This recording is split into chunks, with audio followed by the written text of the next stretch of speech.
Hello everyone, welcome to exam plus academy. आज के इस वीडियो में हम डिस्कस करेंगे हमारे सितंबर मंथ के बैंकिंग एंड फाइनेंशियल अवेयरनेस का पार्ट 1। आज हम इसका पार्ट 1 डिस्कस करेंगे। मैं जल्दी इसका पार्ट 2 और पार्ट 3 भी आपके लिए लेके आऊंगी और ये वीडियो बायलिंगुअल होगी, जैसे मेरी हर वीडियो होती है। क्वेश्चन ऑप्शन एंड कंटेंट जो है आपको हिंदी इंग्लिश दोनों ही लैंग्वेज में मिलेगा। और सितंबर मंथ का हमारा complete banking and financial awareness आप लोग हमारे लास्ट पार्ट यानी कि पार्ट 3 आने के बाद नीचे दिए गए लिंक से डाउनलोड कर सकते हैं। तो चलिए शुरू करते हैं। और अगर आपने अभी तक हमारे चैनल पर लास्ट 6 मंथ का, हमारा अप्रैल से सितंबर तक का लास्ट 6 मंथ का banking and financial awareness video नहीं देखा है तो ये वीडियो आप लोग जरूर देखिए। ये आपके आने वाले सभी बैंक एग्जाम्स के लिए, चाहे कोई भी बैंक एग्जाम्स आपका हो, उसके लिए काफी इंपॉर्टेंट है लास्ट 6 मंथ का बैंकिंग एंड फाइनेंशियल अवेयरनेस। और ये भी आपको इंग्लिश हिंदी दोनों में मिलेगा। और इसमें मैंने क्वेश्चन जो है वो टॉपिक वाइज कवर किए हैं। ये पूरी कंप्लीट एक ही वीडियो है, इसमें अलग अलग पार्ट नहीं है। तो याद रखिए ये पूरी complete last 6 month banking and financial awareness video है जो मैं टॉपिक वाइज मैंने कवर की है। और इस वीडियो का भी कंप्लीट पीडीएफ आप लोग नीचे दिए गए लिंक से डाउनलोड कर सकते हैं। और आपको इंग्लिश, अगर इसका पीडीएफ चाहिए ओनली इंग्लिश, तो फिर आप लोग उसका पेमेंट का मुझे स्क्रीनशॉट सेंड कर सकते हैं व्हाट्सएप पे, आपको इंग्लिश पीडीएफ मिल जाएगा। तो चलिए शुरू करते हैं हम हमारा आज का वीडियो। हमारे आज की वीडियो का पहला क्वेश्चन है, Which bank have been selected by RBI for the test phase of the on-top application facility? यानी कि आरबीआई ने ऑन टॉप आवेदन सुविधा के परीक्षण चरण के लिए किस बैंक का चयन किया है, ये क्वेश्चन में पूछा गया है। तो वो किया है एचडीएफसी बैंक का। राइट आंसर इसका हो जाएगा HDFC bank is the right answer of this question. और मैंने आपको इसमें पूरी एक टेबल दी है जिसमें सैंड बॉक्स एंटिटी और प्रोडक्ट डिस्क्रिप्शन भी मेंशन है। तो HDFC bank in partnership with Crunchfish एटीब्लॉक, यानी कि the product offline retail payment provides capability for customer and merchants to be able to pay and receive payments in offline mode. यानी कि जो product का डिस्क्रिप्शन है वो यहाँ पे आपको पूरा इंग्लिश में डिस्क्राइब किया गया है। The solution aims to boost adoption of digital payments in area of no or low network by enabling transaction without the need to have a network connection. Next क्या है, sandbox entity precision biometric India private limited. The product NLIT key solution for banking offers solution enabling biometric tokens which can be used for secure password, less authentication and additional factor authentication instead of an OTP for logging into internet mobile banking. The solution combines public key infrastructure and biometric to enhance security and user experience in digital payment space. तो हमने अपना जो पहला question है वो discuss किया है। इसमें क्या पूछा गया है कि आरबीआई ने ऑन टॉप आवेदन सुविधा के परीक्षण चरण के लिए किस बैंक का चयन किया है, तो वो किया है एचडीएफसी बैंक का। ठीक है, नेक्स्ट पे हम चलेंगे। हमारा नेक्स्ट क्वेश्चन है, according to research report released by SBI, by when will India emerge as the world third largest economy. तो ये तो मैंने आपको पहले एक्सप्लेन किया है कि एसबीआई द्वारा जारी एक रिसर्च रिपोर्ट के अनुसार भारत कब तक विश्व की तीसरी सबसे बड़ी अर्थव्यवस्था के रूप में उभरेगा। तो एसबीआई की जो रिपोर्ट है, याद रखना ये एसबीआई की रिपोर्ट है, इसमें बताया गया है कि इंडिया जो है वो वर्ल्ड की थर्ड लार्जेस्ट इकोनॉमी 2029 तक 2029 तक बन जाएगा। कौन सा? हमारा देश इंडिया। और वर्ल्ड की थर्ड लार्जेस्ट इकोनॉमी बन जाएगा अकॉर्डिंग टू एसबीआई रिपोर्ट। और 2029 तक, कब तक पूछा जाएगा? तो 2029 तक। ठीक है, तो भारत की अर्थव्यवस्था पूरी दुनिया में तेजी के साथ बढ़ रही है और भारत की अर्थव्यवस्था यूनाइटेड किंगडम को पछाड़कर अब दुनिया की 5वीं सबसे बड़ी अर्थव्यवस्था बन पाई है।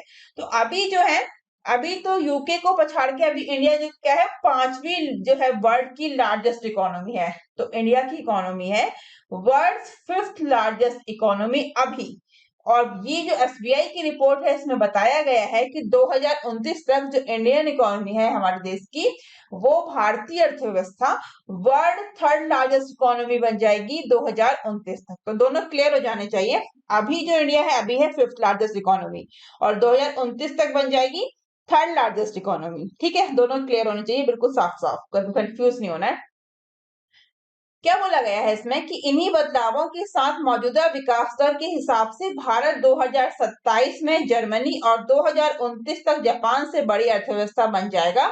और बता दें ये सभी बातें एसबीआई द्वारा जारी एक रिसर्च रिपोर्ट में कही गई हैं। तो एसबीआई की जो रिसर्च रिपोर्ट है उसके अकॉर्डिंग ये बताया गया है कि 2027 तक जो इंडिया है वो जर्मनी से आगे और जर्मनी से बड़ी अर्थव्यवस्था बन जाएगी और 2029 तक जापान से बड़ी, तो यानी कि थर्ड लार्जेस्ट इकोनॉमी बन जाएगी 2021 तक इंडिया की। ठीक है, और अभी है फिफ्थ, अभी जो है वो भी याद रखना है, अभी फिफ्थ लार्जेस्ट इकोनॉमी है इंडिया। ठीक है, वर्ल्ड में। तो एक्सप्लेन करते हैं इंग्लिश में। The economy of India is growing at the fastest rate in the whole world. India's economy has overtaken the United Kingdom to become the fifth largest economy in the world. With these changes, according to the current growth rate, India will become a bigger economy than Germany in 2027 and Japan by 2029. Let us tell you that all these things have been said in research report released by SBI. तो SBI की report में बताया गया है।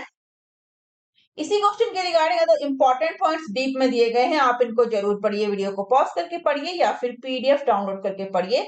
ये important points आपने जरूर पढ़ने हैं, ये मैं आपको अपने हर वीडियो में बोलती हूँ। तो प्लीज आप लोग ये डेटा जरूर पढ़ा करिए, चाहे आप हमारा 6 मंथ भी आप परचेस कर रहे हैं तो उस पीडीएफ को तो आपने जरूर पढ़ना है line by line. Question deep पूछे जा रहे हैं तो आपसे क्वेश्चन पूछे जा सकते हैं कंटेंट में। और लास्ट ईयर जो मैंने 6 मंथ आप लोगों को बैंकिंग अवेयरनेस दिया था उसमें से जो 10 क्वेश्चन बोला तो सीधे सीधे वही क्वेश्चन पूछे गए थे, इसलिए आपने जरूर पढ़ना है कंटेंट को, कंटेंट लाइन बाय लाइन जरूर पढ़ना है।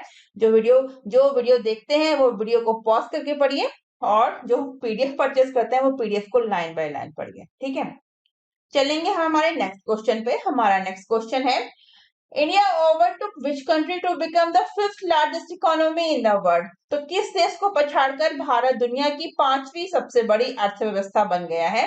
तो बन गया है UK.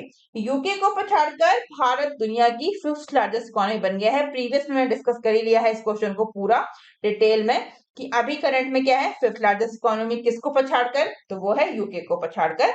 So India has overtaken Britain to become the fifth largest economy in the world. Now only America, China, Japan and Germany are ahead of him. यानी कि भारत ब्रिटेन को पछाड़कर दुनिया की 5वीं सबसे बड़ी अर्थव्यवस्था बन गया है। अब सिर्फ अमेरिका, चीन, जापान और जर्मनी ही उससे आगे हैं। ये हम एक्सप्लेन कर चुके हैं और ये भी बता चुके हैं कि 2029 तक एसबीआई की रिपोर्ट के अनुसार भारत थर्ड लार्जेस्ट इकोनॉमी बन जाएगा दुनिया की। ठीक है, इसी के रिगार्डिंग इंपॉर्टेंट पॉइंट है, ये देख लेते हैं। The IMF has expressed this estimate till a decade ago. India was ranked 11th in terms of major economies, while Britain was at the 5th position. However, with the record expansion in the Indian economy in the April-June quarter, it has overtaken the UK and slipped to the 6th position. तो IMF ने यह अनुमान जताया है कि 1 दशक पहले तक भारत बड़ी अर्थव्यवस्थाओं के मामले में 11वें पायदान पर था, जबकि ब्रिटेन जो 5वें स्थान पर था। लेकिन अप्रैल जून के तिमाही में भारतीय अर्थव्यवस्था में रिकॉर्ड विस्तार होने से ब्रिटेन से आगे निकल गई है और ब्रिटेन छठे पायदान पर खिसक गया है। तो ये कितना इंपॉर्टेंट है ये भी देख सकते हैं आप लोग कि 1 दशक पहले की बात करेंगे तो भारत बड़ी अर्थव्यवस्थाओं के मामले में 11वें पे था, लेकिन अप्रैल जून की भारतीय अर्थव्यवस्था में जो चेंजेस आए हैं उसके कारण भारत अब 5वें पे हो गया है और जबकि ब्रिटेन जो 5वें पे था अब वो छठे पे हो गया है। ठीक है, इसी के रिगार्डिंग इंपॉर्टेंट पॉइंट तो आपने जरूर पढ़ने हैं, जैसे मैं आपको हर में बोलती हूँ, हर वीडियो में बोला है मैंने और मैं आगे भी बोलूंगी। आपने प्रीवियस जो वीडियोस देखे हैं आई होप कि आपने वो सब अच्छे से पढ़े होंगे कंटेंट भी, तो आपको एग्जाम्स में आप अच्छा कर पाएंगे। ठीक है, इसलिए आपने कंटेंट जरूर पढ़ना है और तभी मैं आप लोगों को हिंदी इंग्लिश दोनों में देती हूँ, जिसको जो भी समझ में आए, जैसे समझ में आए वो वैसे पढ़िए। ठीक है, हम चलेंगे हमारे नेक्स्ट क्वेश्चन पे। हमारा नेक्स्ट क्वेश्चन है which of the following has levied fines on Aadhaar Ventures India Limited and its director for violating insider trading rules and listening conditions? निम्नलिखित में से किसने आधार वेंचर्स इंडिया लिमिटेड और उसके निदेशकों पर इंसाइडर ट्रेडिंग नियमों और लिस्टिंग शर्तों के उल्लंघन के लिए जुर्माना लगाया है, ये पूछा गया है। राइट आंसर क्या हो जाएगा इसका? SEBI. SEBI is the right answer of this question. तो Aadhaar ventures India limited and its director were fined a total of rupees 25 lakh by the capital markets regulator SEBI for breaking the listing requirements and insider trading laws। तो क्या बोला गया है कि आधार ventures India limited और उसके निदेशकों पर लिस्टिंग आवश्यकताओं और अंदरूनी व्यापार कानूनों को तोड़ने के लिए पूंजी बाजार नियामक सेबी द्वारा कुल 25 लाख रुपए का जुर्माना लगाया गया था।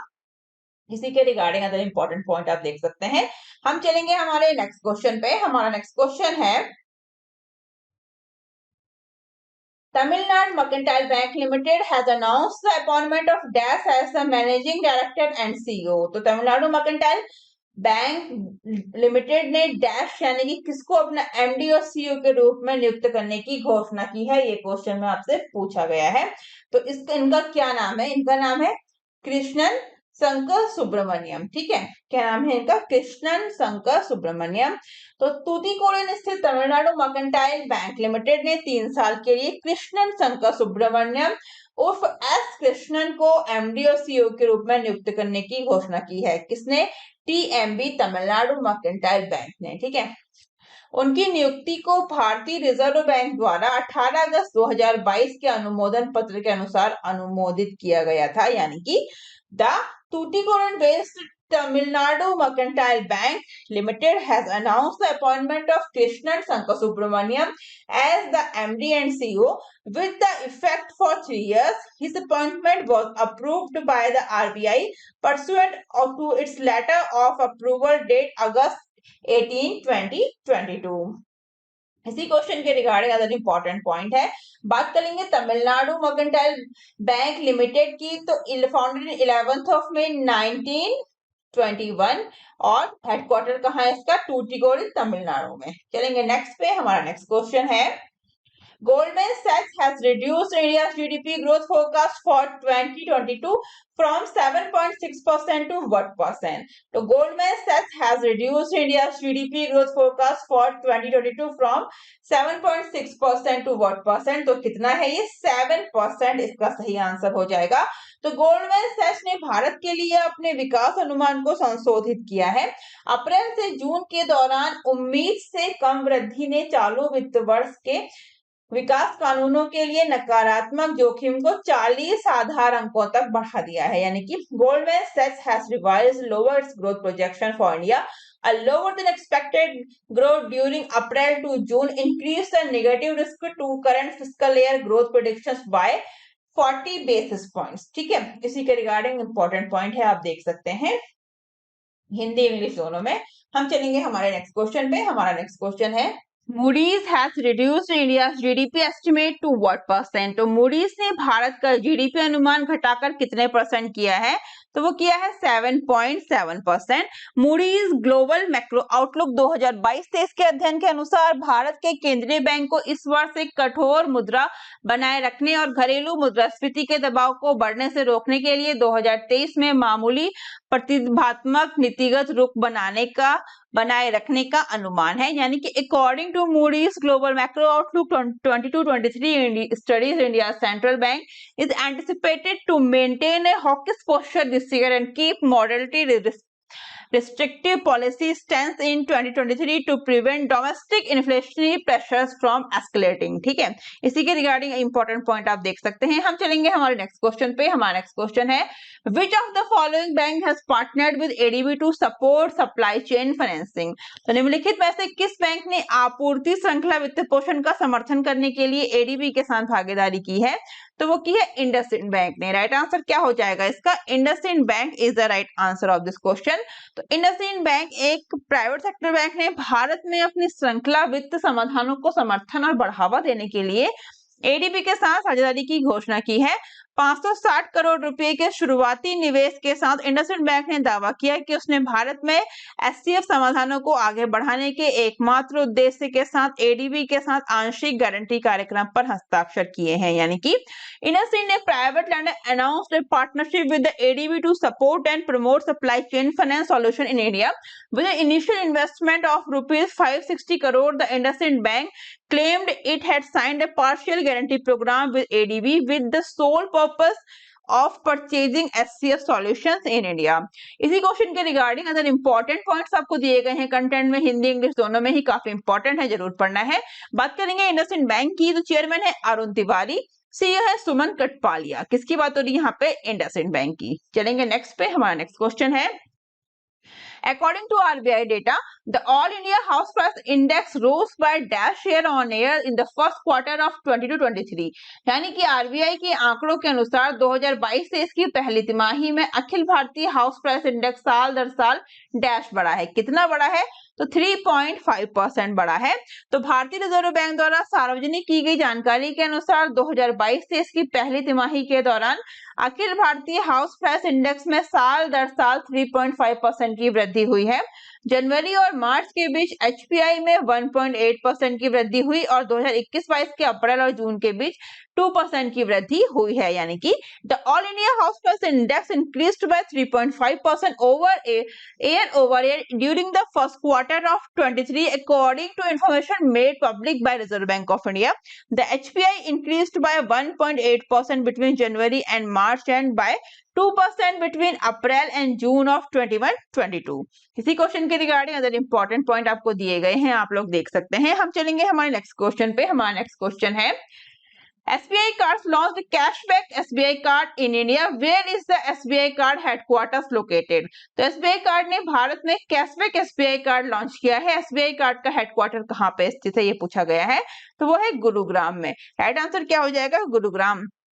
तो भारतीय क्रेडिट कार्ड जारी करता है SBI कार्ड ने भारत में कैशबैक SBI कार्ड लॉन्च करने की घोषणा की है।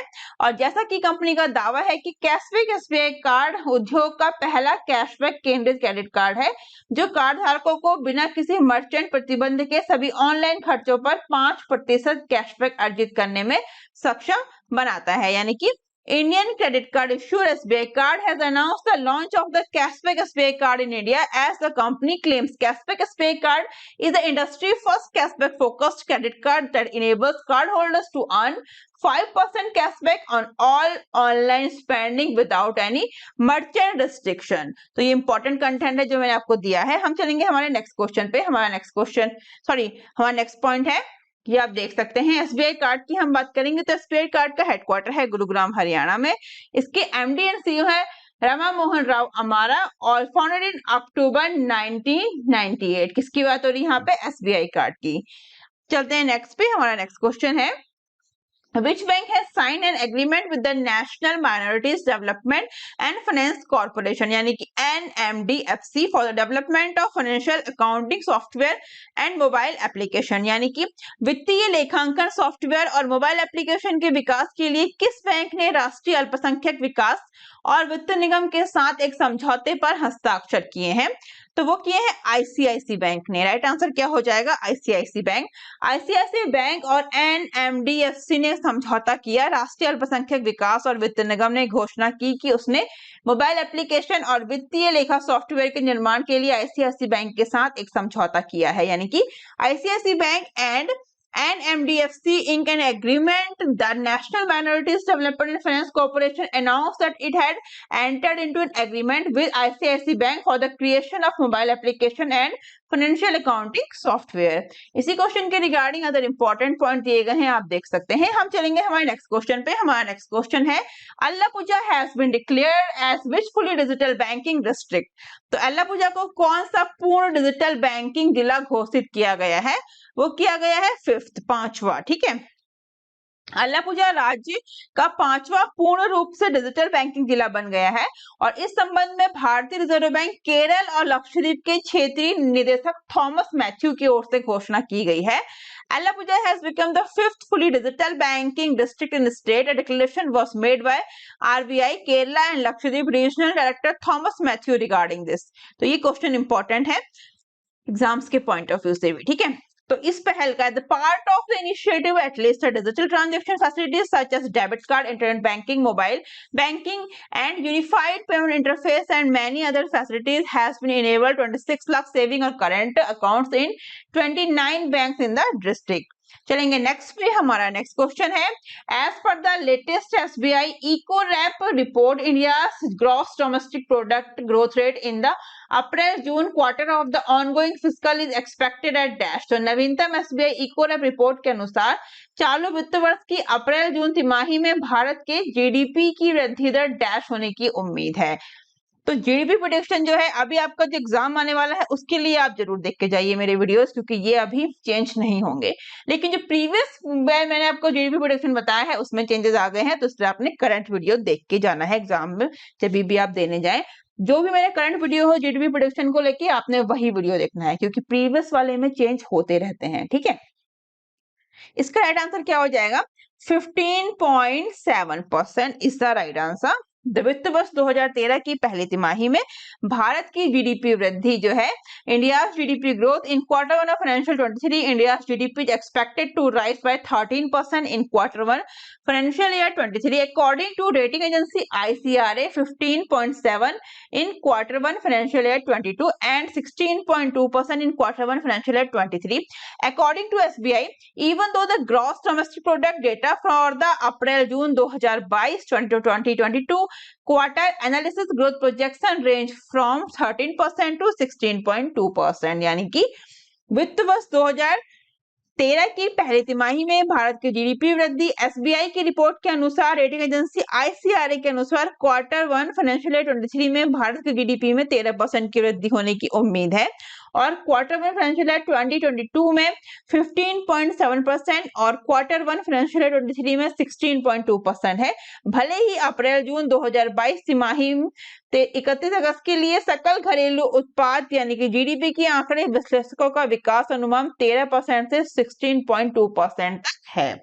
तो पूरा एक्सप्लेन किया गया है, हिंदी और इंग्लिश दोनों में इंपॉर्टेंट कंटेंट है। इसी के रिगार्डिंग ये भी आप देख सकते हैं। हम चलेंगे हमारे नेक्स्ट क्वेश्चन पे। हमारा नेक्स्ट क्वेश्चन है, which company is not the list of India's top 10 most valuable companies list in August 2022। तो अगस्त 2022 में कौन सी कंपनी भारत के शीर्ष 10 सबसे मूल्यवान कंपनियों की सूची में नहीं है? तो वो है LIC। LIC नहीं है। तो बहुत लोग कंफ्यूज होकर LIC कर लेते हैं, लेकिन ऐसी है नहीं। ठीक है, अभी का करंट डेटा जो बोलता है इसके अकॉर्डिंग, तो LIC बाजार पूंजीकरण द्वारा शीर्ष 10 कंपनियों में से है, क्योंकि इससे बजाज फाइनेंस और अडानी ट्रांसमिशन द्वारा बदल दिया गया है। LIC सूची में 11वें स्थान पर, बजाज फाइनेंस 10वें और अडानी जो है वो अडानी ट्रांसमिशन जो है वो 9वें स्थान पर आ गया है। तो LIC की रैंकिंग हुई 11, बजाज फाइनेंस की 10 और अडानी ट्रांसमिशन की 9th। तो LIC out of the top 10 companies by market capitalisation as it has been replaced by Bajaj Finance and Adani Transmission. LIC has dropped to 11th position in the list, Bajaj Finance at 10th and Adani Transmission at 9th position. Same content आपको इसी question के regarding काफी important मैंने दिया है, इसमें आपको जरूर देखना है। और इसी के साथ ही हमारा ये वीडियो कंप्लीट होता है। आपको वीडियो अच्छा लगे तो प्लीज वीडियो को शेयर जरूर करें, अदर स्टूडेंट को चैनल का नाम जरूर बताएं। और आप लोग हमसे डिफरेंट सोशल मीडिया प्लेटफॉर्म पर भी जुड़ सकते हैं, इन सभी के लिंक मैंने आपको नीचे डिस्क्रिप्शन में दिए हैं। और अगर आप चैनल पर नए हैं तो सब्सक्राइब करके बेल आइकन दबाना बिल्कुल ना भूलें, जिससे आपको अदर इंपॉर्टेंट वीडियोस जो चैनल पर आने वाले हैं उन सभी के नोटिफिकेशन सबसे पहले मिल सके। तो सब्सक्राइब जरूर करिए, बेल आइकन जरूर दबाइए, अदर स्टूडेंट्स को चैनल का नाम जरूर बताइए, और जो अपनी तैयारी को और ज्यादा बेहतर कर पाए। तो जितना भी आपका स्टडी ग्रुप है, फ्रेंड्स हैं या कलीग्स हैं, तो जरूर शेयर करिए। ठीक है, और आज के लिए बस इतना ही। जल्दी मिलते हैं हमारे नेक्स्ट वीडियो में। Thank you, thanks for watching.